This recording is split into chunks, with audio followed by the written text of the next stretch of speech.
राजस्थान के एक छोटे से गांव में एक किसान अपने परिवार सहित रहता था। किसान का नाम था राम सहाय। एक बेटा घनश्याम, 2 बेटियां और पत्नी के अलावा उनके परिवार में और कोई नहीं था। बाप बेटा दिन रात अपने खेत में मेहनत करके फसल उगाते और पक जाने पर उसे मंडी में ले जाकर बेच देते। बस यही थी उनके परिवार की कमाई। शहर से दूर बसे गांव में कमाई करने का और कोई साधन भी नहीं था। हर बार की तरह फसल पकने को तैयार थी, लेकिन घनघोर बारिश की वजह से सारी फसल नष्ट हो गई। अपने साल भर की मेहनत को बर्बाद होता देख बाप बेटा दोनों बहुत दुखी थे। खैर, प्रकृति की मार के आगे कुछ कर भी तो नहीं सकते थे। साहूकार से खेतीबाड़ी के लिए जो कर्ज लिया था उसे चुकाना तो दूर, इस साल तो घर में खाने के भी लाले पड़ते दिख रहे थे। कुछ दिन तो दाल रोटी चलती रही, मगर एक दिन ऐसा भी आया कि घर में पकाने को कुछ भी नहीं बचा। तब लाचार होकर राम सहाय ने अपने बेटे घनश्याम से कहा, बेटा, यहाँ तो कुछ कमाई दिख नहीं रही और साहूकार का कर्जा भी सर पे खड़ा है। क्यों ना तुम शहर जाकर देखो, कहीं कोई काम मिल जाए। घर की आर्थिक तंगी को देखते हुए घनश्याम भी तुरंत राजी हो गया। 2-3 दिनों बाद घनश्याम अपना गांव और परिवार छोड़ जयपुर की तरफ चल दिया। वहां पहुंचकर सुबह शाम नौकरी ढूंढने में लग गया, लेकिन जहां भी जाता हर कोई उससे किसी जमानती को साथ लाने को कहता। अब जमानती कहां से लाता? वह तो इस शहर में किसी को जानता तक नहीं था। 3 दिन बीत गए पर उसे कोई नौकरी न मिली और न ही जमानत देने वाला। जो पैसे घर से लाया था वह भी लगभग खत्म होने वाले थे। अब उसने तय किया कि सिर्फ एक वक्त का खाना ही खाएगा ताकि पैसे कुछ और दिन चल सके। शायद तब तक कोई नौकरी हाथ लग जाए। पूरे 7 दिन बीत जाने पर भी जब किसी नौकरी का इंतजाम नहीं हुआ तो घनश्याम टूट सा गया। लेकिन सवाल था कि वापस गांव लौटने से भी क्या होगा? वहां कौन सी कमाई का साधन है? सिर्फ कर्जदार ही खड़े हैं। जेब में हाथ डाला तो आखिरी 50 रुपए का नोट ही बचा था। ये देख उसकी आंखों में आंसू आ गए। सुबह के 7 बजे थे और उसने कल से कुछ नहीं खाया था।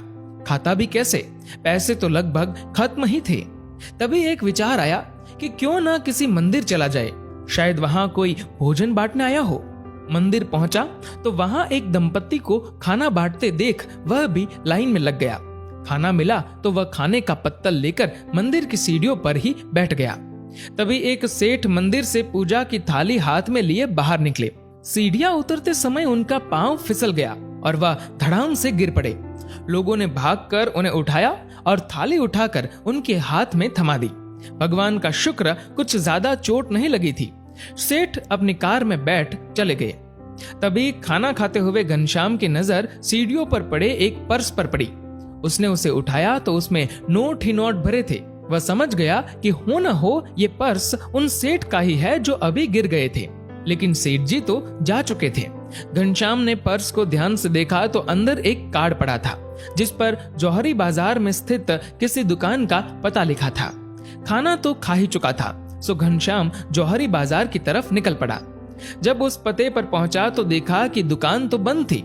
आसपास लोगों से पूछा तो पता चला कि यह दुकान तो लगभग 12 बजे ही खुलेगी।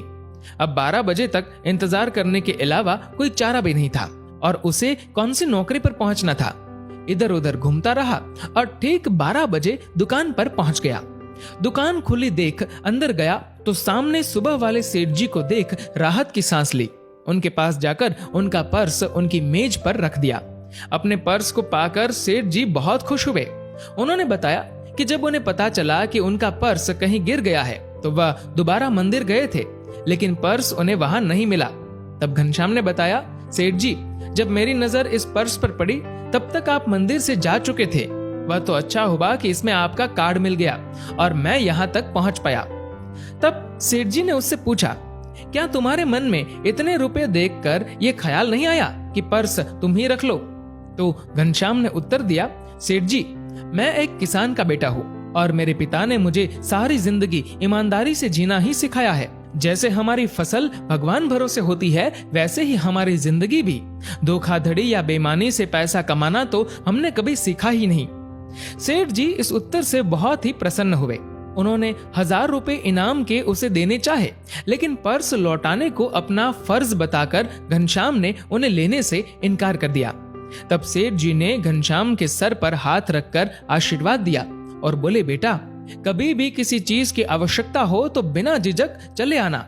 घनश्याम उन्हें प्रणाम कर जाने ही वाला था कि सेठ जी ने उससे पूछा, कहाँ रहते हो बेटा, सड़क पर या पुल के नीचे? ये उत्तर सुन सेठ जी हक्के बक्के रह गए। सेठ जी ने दोबारा पूछा, और तुम काम क्या करते हो? इतना सुनते ही घनश्याम की आंखों में आंसू आ गए। रोते हुए उसने सेठ जी को बताया कि कैसे कोई जमानती न होने पर कोई उसे नौकरी नहीं दे रहा। पिछले 7 दिनों से वह जयपुर में नौकरी तलाश रहा है। सेठ जी तुरंत बोल उठे, तुम तो खुद में ही अपने जमानती हो, फिर भी कभी कोई पूछे तो कह देना तुम्हारा जमानती मैं हूँ। और फिर सेठ जी ने उसे अपनी ही दुकान पर अच्छी पगार पर रख लिया। उसके रहने व खाने पीने का इंतजाम भी कर दिया। दोस्तों, जिंदगी में अच्छे कार्य करते हुए फल की चिंता मत करो।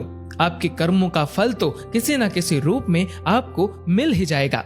दोस्तों, इस वीडियो को लेकर आपकी क्या राय है नीचे कमेंट करके जरूर बताएगा। और अगर आपको ये वीडियो अच्छा लगा हो तो इस वीडियो को लाइक करेगा और ज्यादा से ज्यादा लोगों तक शेयर करेगा। और ऐसे ही और भी इंस्पिरेशनल वीडियोस के लिए सब्सक्राइब करें हमारे यूट्यूब चैनल को और फेसबुक पर फॉलो करें हमारे पेज को। धन्यवाद।